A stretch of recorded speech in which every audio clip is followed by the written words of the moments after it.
What's poppin', y'all? What's up? It's been a little minute, but I'm back at it again. Back at it again with the recap. Tonight was the men tell all, and I can't say that I was overwhelmed, but I might as well just talk about the little observations I saw and the things that, you know, I took away from this whole freaking taping. Yeah, it was just what it was.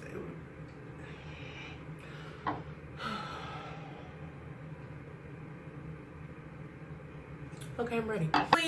This was the men tell all. They get all the guys together from the season.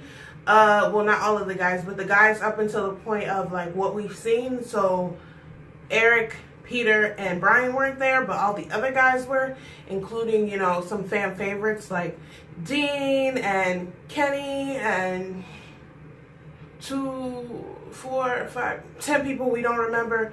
Yeah, this whole episode just reminds me of how like horrible the editing was this season. Like hella people was popping up and I was like, why are the cameramen in chairs as talent? Like what's going on, bruh? Like, I don't remember you. I just don't. Like, child. I'm telling y'all, I'm sure half of America was on the same boat. Like, who art thou, though? Who art thou? Romeo, who art thou? Like, where the hell did they get them? Okay, let me just get back on topic because this episode was long and half of it was dry AF. Like, I was getting so annoyed. I was so over it by like minute 29 when Rachel still hadn't come out. These guys were still blabbering about nothing. Like, they literally had no real drama to talk about other than the drama that they forced and put together by casting Lee, the bigot and racist and misogynist, and then pitting him against, you know, so many men in the house. I feel like it was just a who can talk the loudest, who can try to educate this man that does not want to be educated. It just felt like a pissing match, and I was over it. But they address the Blake and Wahoo. First of all, that whole situation was just, it's like TV is not even getting to the point, or this show is not even getting to the point where they like try to force us or coerce us into believing that this is real. It's like they blatantly cast two obnoxious morons to argue with each other. Two obnoxious morons who came from the same city, who knew each other, to just come on the show, give what, an episode of drama, and that, like, literally with no intention of ever dating Rachel. It was just to troll basically the viewers. Like, why are they a topic of conversation? Why were they even on this season? Like, Wahoo, first of all, like, ain't no way in hell I'm a Wahoo in this bitch. Like, it's just not happening. That was some bullshit. And he was exposed for reaching out to other, like, cast members from past seasons, asking for advice on how to stand out. Like, you stood out and you're still a fool. Bye-bye. We don't want to hear from you. Number 2, the other guy, Blake, which, when they said Blake, I thought they was going to be talking about the fine daddy that Rachel eliminated on night 1, that all of us want to know what happened. Like, how did Blake K, who got eliminated like on night 1, still have more fans than them 2 guys who made it to like top 5? Like, that's what I'm telling you about genuine spirits. Like, that shit shows through. You feel me? Like, those 2 arguing, like, and trying to talk about why they have beef. It was so unnecessary because, to be honest, we didn't care. We didn't care. We didn't want to hear it. And you got cut on the same night. You exited and made a fool. And at the same time, like, Rachel didn't see all of this. So why does it matter? Like, they just want airtime. Like, goodbye. It's done. Like, that whole scene is just like, wow, boom, he's so corny. Like, that shit is so obviously like fake and contrived. Like, why? Oh, God, about to be out of breath just talking about these fools. Ugh. I'm not trying to do this today. But anyway, no, they talk about DeMario. Okay. Here's how I feel about the whole DeMario and the DeMario situation. I feel like DeMario at this point needs to stop showing up. Like, every part of me feels like ABC has done this man dirty. He has been through enough. And at this point, I blame him for continuously putting himself in a position to just be painted. Like, you've explained that, you know, that wasn't your girl. Even though that's very questionable to me. Like, it just sounds like some fuckboy shit. Like, he clearly is just a fuckboy, which it could have been that. The girl could have just caught feelings and it wasn't a real situation. We will never know. But I believe that DeMario has been drugged through the mud by the production company, by editing, by the network, and like, there's no reason for him to keep giving his energy, his time, his likeness to this show that continuously does him dirty. Like, at this point, I'm blaming him for, you know, all of his misfortunes because he chose to show up. And at the same time, this man came in with a little like button up, all wrinkled, and like some slacks. Like, he clearly did not give a F. So why did you even come? Like, at this point, it's like, they've done you so dirty. Like, just stop. It just annoys me when I think about this situation because I recall, like, you know, I'm not going to get into any of the stuff of Bachelor in Paradise, but at this point, there was a whole interview. He explained what happened and how he felt they did him dirty. And as a black man, you can, like, as so many layers as who he is, I'm not denying the fact that he was shady as hell and he's a fuck boy and he had his little side piece come on. He was dealing with her somehow and she exposed him and he knew what it was. He tried to act like he didn't know what it was, but at the end of the day, he still left. He didn't make it with Rachel, so in the context of The Bachelor, you know, why even show up? Like, not everybody has to show up. Blake can't even come. DeMario, cut your ties. Like, this franchise is literally has already started the process of ruining you. Like, if you continue, they really gonna axe your shit. Like, just get out. For real. For real. Get out. I'm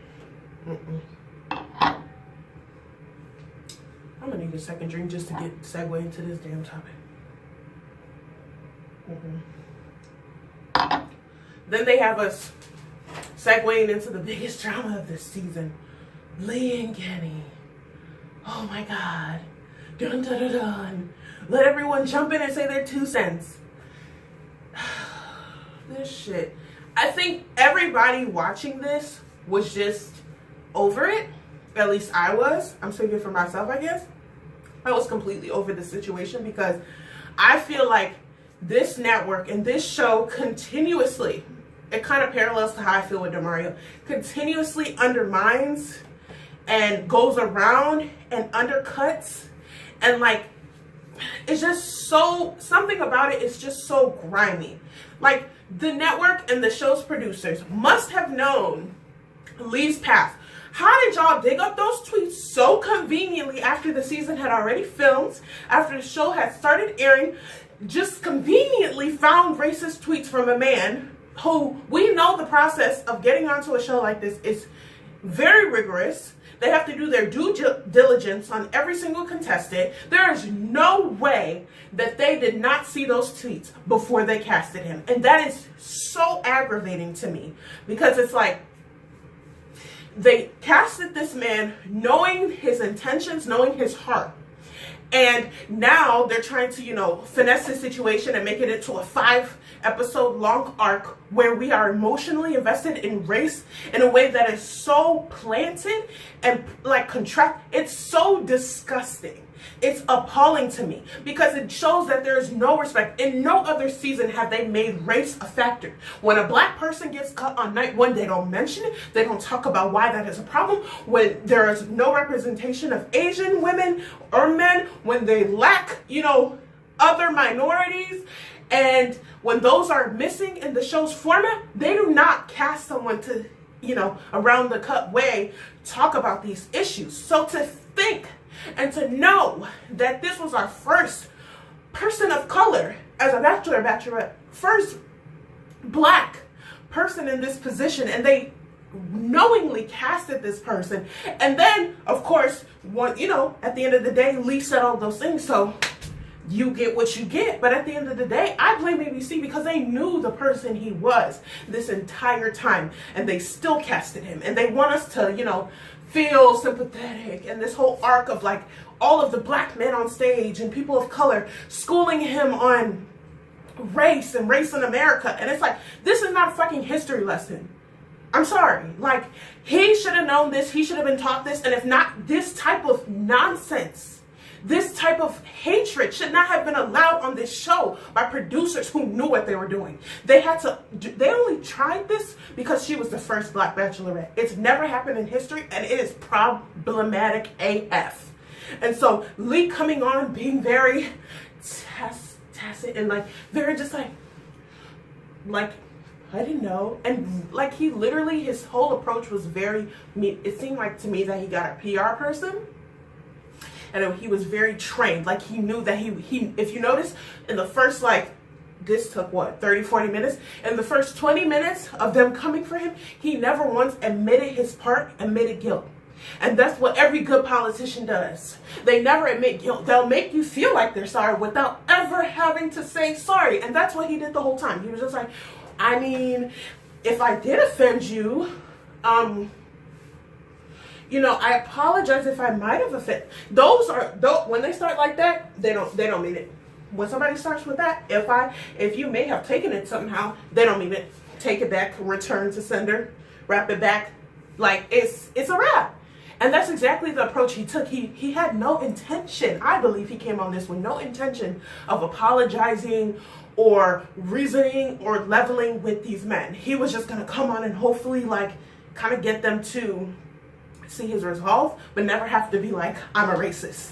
I think him having to get to that point where Will was putting that pressure on him when the guys were like, no, you need to speak to these specific points. Like, when you put those tweets out, you never retracted them. So say sorry to that. And I think he wasn't prepared for that. I think he was prepared to come on, do his little game and just try to play coy and like appear apologetic without ever actually having to admit, because of this.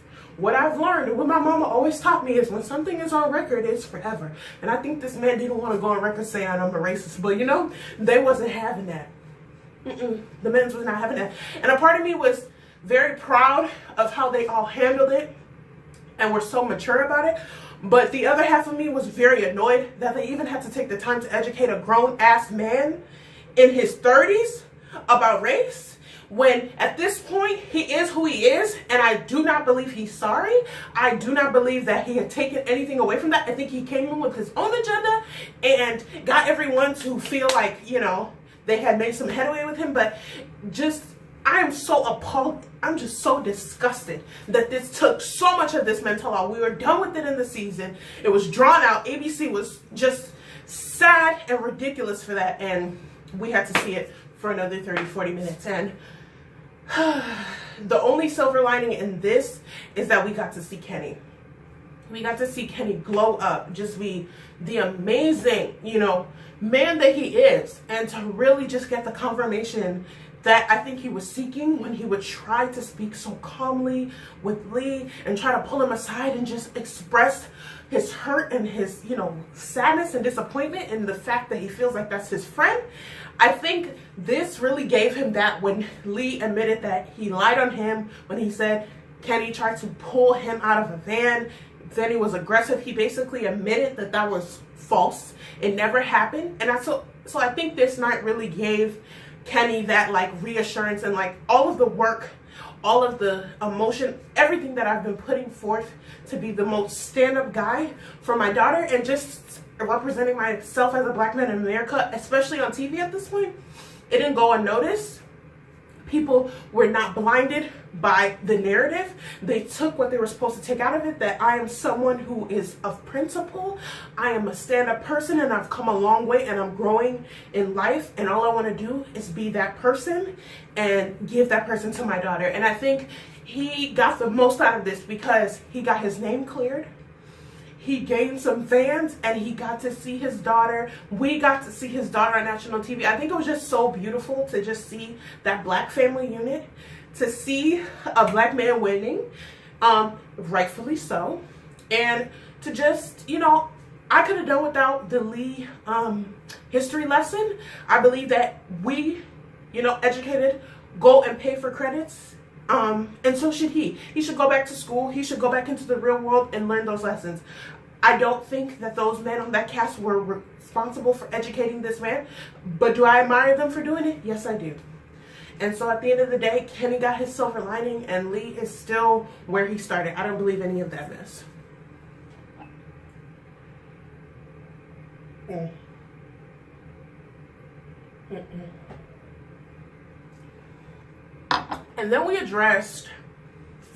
then intermittently we addressed the other guys, like Iggy. He got called out for being a snitch, basically.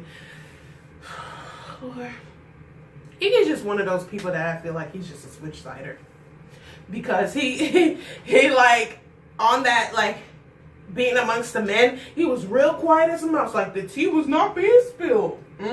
But in the house, he had so much to say about everyone. I remember watching the season when he was still there and just being like, damn, like, mind your business.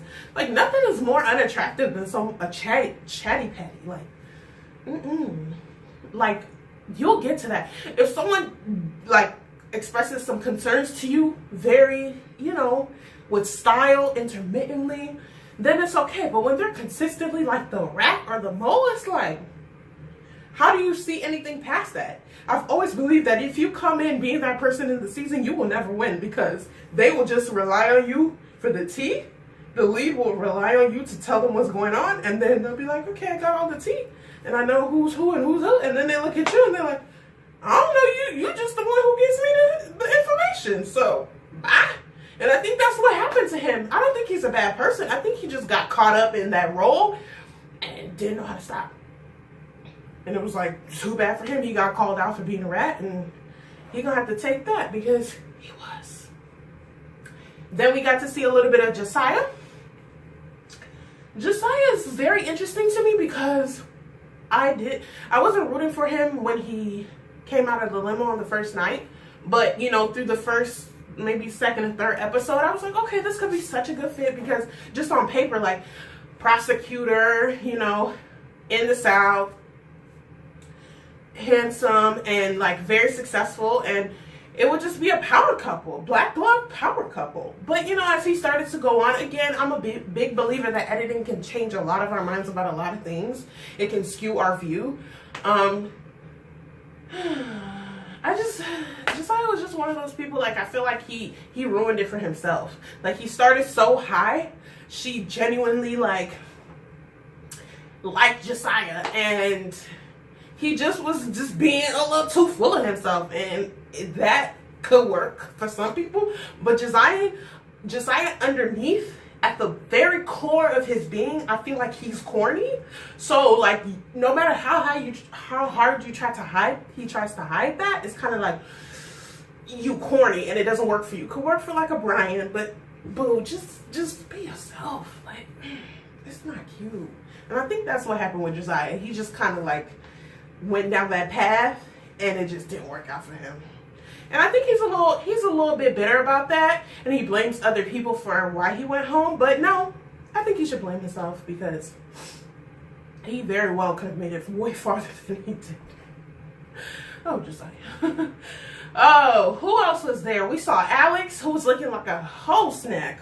Oh my God, he was scrumptious. And who else was there? There was just hella men. There was Will, there was Anthony, who both are very fine from the season, and you know, they had to get caught up in educating Lee, and without really getting to express their hurt with Rachel, or maybe we didn't see it because of course ABC has only edited that pieces of them, the educators. So we didn't really get to see much outside of them, you know, trying to educate Lee. They were all like, everybody, one thing I'll say is everyone was looking fine. All the men were dressed, except for DeMario's dad. He was not playing.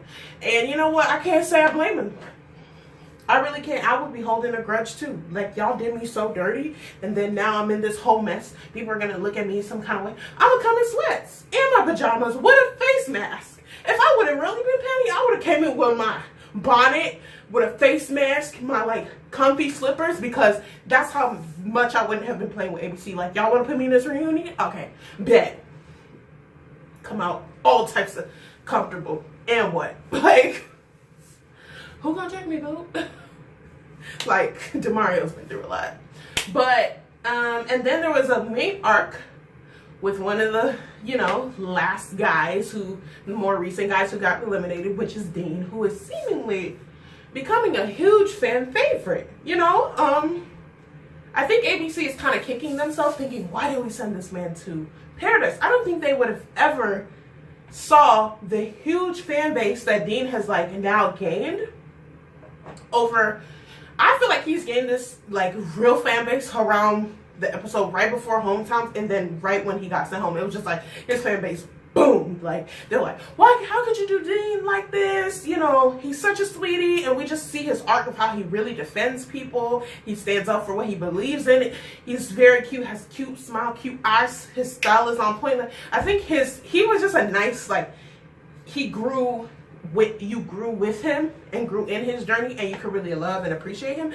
And so I don't think ABC could have ever, like, I think they knew that he would be a favorite, but I don't think they thought he would be like a in the running for Bachelor favorite, because the wording they're using now is like, oh, you know, we're not going to pick the Bachelor until after Paradise is done, and we know he's in Paradise. And usually they wouldn't really say things like that, that they're waiting for, you know, certain events to happen.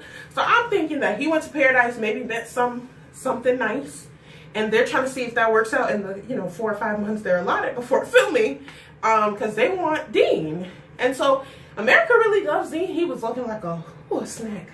I don't know.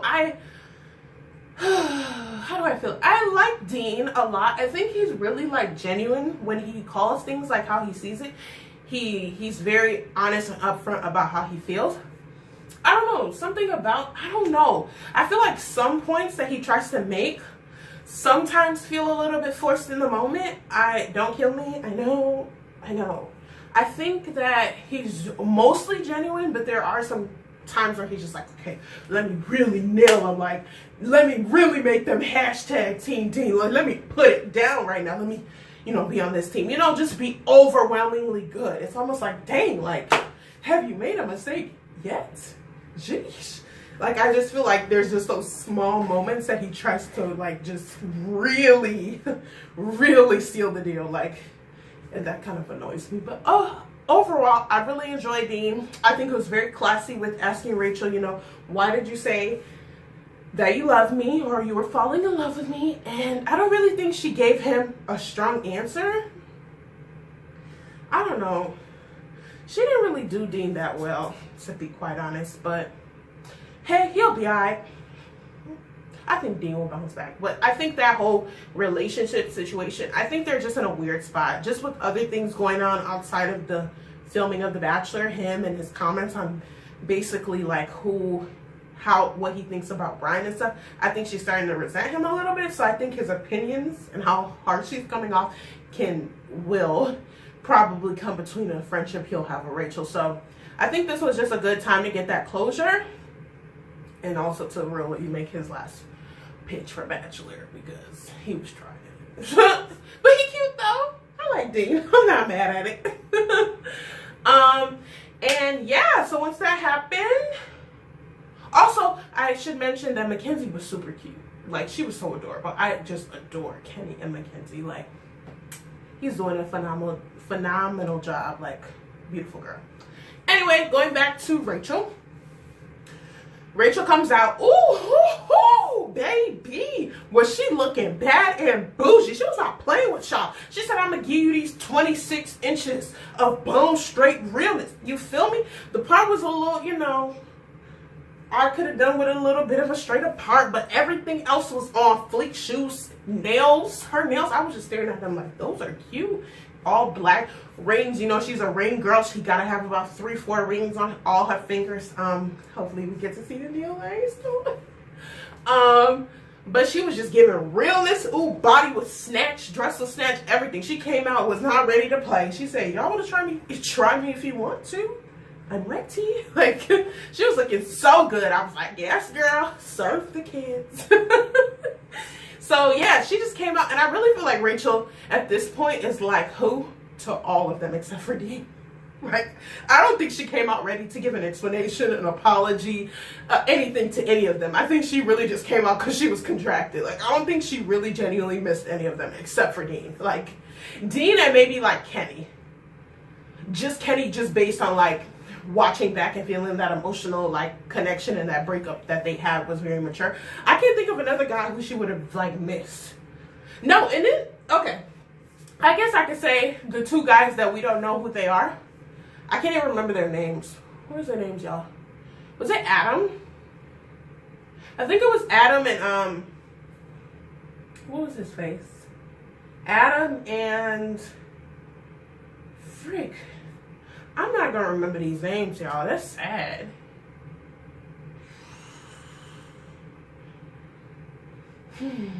Adam and y'all know who I'm talking about. The two that got eliminated like right before hometowns that we all thought were cameramen or crew. Yeah, that nobody really knew because they didn't get any airtime. It's crazy to me. So they got to have their little conversation, ask, you know, why it didn't work out, the cliche, all that stuff. And she basically just said, you know, it is what it is. Like, she said that people couldn't really get to know them through the TV like we got to know a lot of the other guys. But that the connection was real and it really was there between them. And there was no reason she would have dragged those two cameramen along if she didn't see it with them. So I'm going to take her word for it. So those are the only people that I feel like she cared to like give an explanation, an apology, clarification. At that point, I feel like Rachel was just saying like, she's just saying honeymoon right now. She's literally so happy. She's glowing. She could care less about any of these guys. I got that feel that she was just like, I'm contractually obligated to do this, so I guess I'll give you one. Like at the end of it, Fred gave this like touching, like basically poem soliloquy speech thing, and he basically said that he felt like she didn't give him a fair shot because she knew him, like she didn't even try to get her mind around maybe a romantic relationship. And she was just looking, at first she was looking at him like, okay. Then as you know, I think she caught herself and was like, okay, Rachel, you can't be looking like an asshole, like just pretend like you care. She was just like,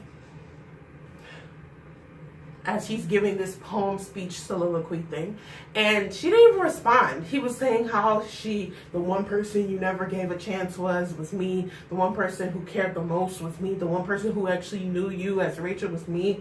And she was just like, okay, blink now. Girls, keep your eyes open. You on national television. Okay. Oh God, Chipotle sounds real nice right now. Keep focused. Okay, friend. Okay. Like, I don't think she cared. She did not care about this. I'm sorry. Rachel is low-key a savage. She really did not give AF. Like, she was done with them. She was like, I cut you. We cool, but we not cool. Hope you do well in life. Like, she had nothing else to say. And I guess I had to respect that. Like, she a G. She knew what she wanted. She got what she wanted. And she was like, okay, bye. We don't need to do this right now. So overall, I just feel like this Men Tell All was so focused on like, just like the whole Lee and Kenny drama shit. Like, it's just very annoying, very frustrating to think that we spend so much time on them and their issues that we're so already pre-planned. They knew that putting this guy into this cast would lead to something. They didn't know who, but they knew it would lead to something. And mission accomplished, ABC. You fuck shit up again. But I'm not gonna fall for it. Like I said, DeMario, hightail it out, get out, get out, get out. I think all of those men are phenomenal for dealing with it and trying to educate Lee, but it was just unnecessary for me. I would have rather had them talk to Rachel and actually try to understand who those two guys and some of the other guys who we didn't really see a lot of camera time with, just try to get to the bottom of why they, you know, weren't the one. That would have been nice, but you know, we are dealing with reality TV, so can I really expect the truth?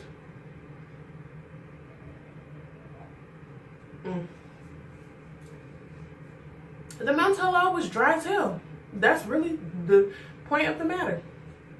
Rachel wasn't trying to give no explanations. Dean was looking like a snack making his pitch.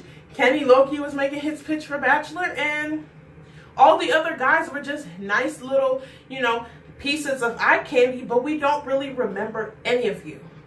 You had your little shiny moments, but one of y'all ended up looking like a snitch. The other one looked too into himself. One of them got screwed by ABC and is still coming on in a wrinkled shirt. The other, you know, one is known for his live tweeting on Twitter. Like, you know, maybe Paradise will help y'all build your fan base, because, ooh, it's not looking too good. So, that's my recap for the Men Tell All. We have an exciting week ahead of us. Rachel's going to pick her winner, her fiance. She's going to pick the love of her life, and hopefully that person will pick her too. I have no thoughts for that. I will be reviewing after the finale. I don't know how I will feel after the finale. I just know that I'm Team Eric, as you may know in my last video. And I do know that that is a sinking ship, as a lot of you like to taunt me with. But we are still holding on. And whatever happens, I'm going to be happy for Rachel, and I'm going to review all of my thoughts. Also, one thing I did notice was this crowd, they were trying to diversify the crowd in the studio for this. I saw some black people. I saw a Latino person, Latino, Hispanic, Chicano, no offense. Just want to cover all of those areas. I saw people of color in the audience, and I can't remember a time I saw one person of color in the Bachelor audience in one of these like tapings they do.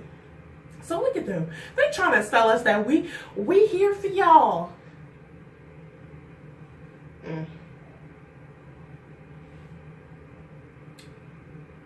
I'll believe it when I see it.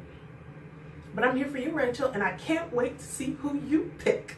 So, thanks for sticking with me with this recap. I know I was looking a little, you know, damn sweat here, all of that. But, you know, I get a little bit fired up about this. But please subscribe. Please like, please share this video if you enjoyed or agreed with my opinions or my ramblings as I just, you know, talk. Don't have a format for this. I just go. Please come back next week, because you know I'm going to go in regardless of who wins because I want the best for my girls. So I'm so excited for next week. But until next time, YouTube, we out.